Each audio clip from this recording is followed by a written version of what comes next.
اقامت دین کا ایک نظریہ قرآن و سنت کا ہے اور ایک نظریہ اقامت دین کا مختلف جماعتوں نے پیش کیا۔ دین کا جو اقامت دین کا نظریہ ہے وہ ہے اقامت التوحید، توحید کو قائم کرو، جبکہ ہمارے ہاں موجودہ بہت ساری سیاسی جماعتوں کا جو اقامت دین کا نظریہ ہے وہ ہے حکومت حاصل کرو، وہ اخوان المسلمین کی شکل میں ہو، وہ جماعت اسلامی کی شکل میں ہو، تنظیم اسلامی کی شکل میں ہو۔ ان کا منشور یہ ہے کہ ہم پہلے حکومت حاصل کریں پھر بعد میں اسلام کو نافذ کریں، جبکہ یہ نظریہ درست نہیں ہے، یہ نظریہ درست نہیں ہے۔ آپ دیکھیں نبی صلی اللہ علیہ وسلم کے زمانے میں جب آپ کو نبی بنا کر بھیجا گیا، کون سا ایسا گناہ ہے جو نہیں ہوتا تھا؟ قتل اس زمانے میں تھا، سود اس زمانے میں تھا، زنا اس زمانے میں تھا، چور ڈاکو اس زمانے میں موجود تھے، شراب اس زمانے میں چلتی تھی، عام تھی، بلکہ زنا کار عورتوں نے اپنے گھروں اور کوٹھیوں کے اوپر جھنڈے لگائے ہوئے تھے، جس نے زنا کرنا یہاں پر آ کے آرام سکون سے کر لے۔ ہر طرح کا گناہ عام تھا اور شرک بھی تھا۔ نبی صلی اللہ علیہ وسلم نے کیا کیا؟ آتے ہی سب سے پہلے اگر نبی صلی اللہ علیہ وسلم سب کو جمع کرتے اور کہتے کہ یہ زنا بہت بری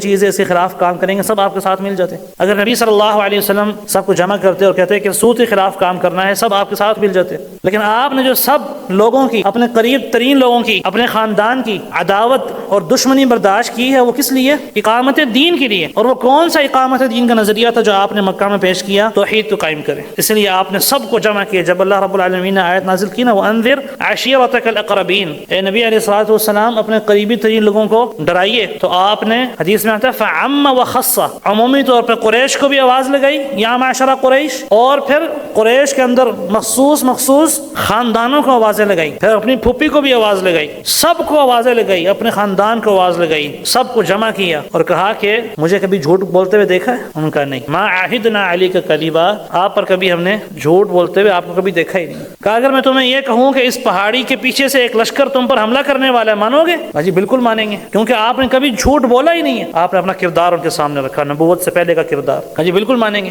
کہا سنو فإنی رسول اللہ الیکم، مجھے اللہ نے رسول بنا کر بھیجا ہے اور میں تمہیں دعوت دیتا ہوں قولوا لا الہ الا اللہ، لا الہ الا اللہ پر آ جاؤ۔ ابو لہب تب گیا، نے کہا تبا لک الہذا جمعتنا، آپ کے لیے بربادی ہو، نعوذ باللہ، آپ نے ہمیں اس لیے جمع کیا۔ اللہ نے آیات نازل کر دی تبت یدا ابی لہب وتب، جب ہم نے مغرب کی نماز میں پڑھی کہ ابو لہب کے دونوں ہاتھ برباد ہو جائیں۔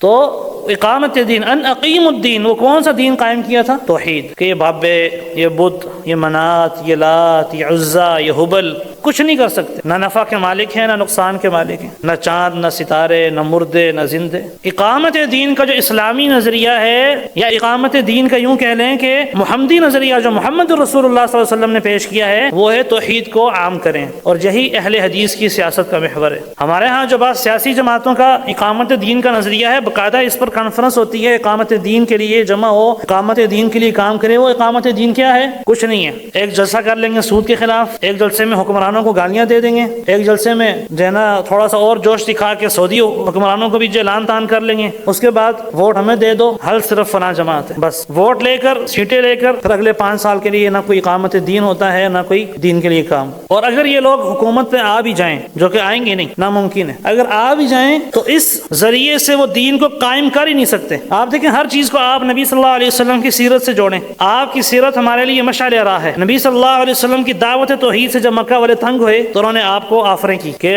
ہم آپ کو عرب کی، صرف مکہ کی نہیں، پورے عرب کی سب سے خوبصورت عورت سے شادی کروانے کو تیار ہیں، خرچہ بھی ہم اٹھائیں گے، اور آپ کو اپنا سردار بھی بنا لیں گے، سردار بنا لیں گے، اور آپ کو مال و دولت جتنی چاہیں گے اتنی مل جائے گی۔ لیکن یہ جو آپ ہمارے بابوں کو اور ہمارے بتوں کو ان کے بارے میں باتیں کرتے ہیں، کرنا چھوڑ دیں۔ اب سرداری مل رہی تھی نا، حکومت مل رہی تھی، تو نبی صلی اللہ علیہ وسلم لے لیتے، جس طرح کہ ان جماعتوں کا نظریہ ہے کہ پہلے حکومت لو پھر دین کو نافذ کرو، تو نبی صلی اللہ علیہ وسلم کو سرداری پیش کی گئی کہ آپ سردار بن جائیں ہمارے، تو آپ سرداری لے لیتے نا، سردار بن جاتے مکہ کے، اور اس کے بعد پھر آپ توحید کو عام کر لیتے، پھر تو پاور بھی آ جاتی ہے، یہ بھی آ جاتا، وہ بھی آ جاتا۔ جتنی جو ہے نا وہ باتیں کرتے ہیں لوگ اور ہمارے نوجوانوں کو خراب کرتے ہیں، ان کے ذہنوں کو مفلوج کرتے ہیں، آ جاتے ہیں آپ اس چیز پہ۔ لیکن آپ صلی اللہ علیہ وسلم نے نہیں مانا، اس سرداری کو ٹھکرا دیا، کہا واللہ لو وضع الشمس فی یمینی، یہ تو عورت کی بات کرتے ہیں نا، اور مال و دولت کی بات کرتے ہیں، اگر یہ میرے دائیں ہاتھ میں سورج کو رکھ دیں، والقمر فی یساری، بائیں ہاتھ میں چاند کو رکھ دیں، تو یہ چاند اور یہ سورج یہ بھی میرا جو ہے نا مجھے اس توحید کی دعوت سے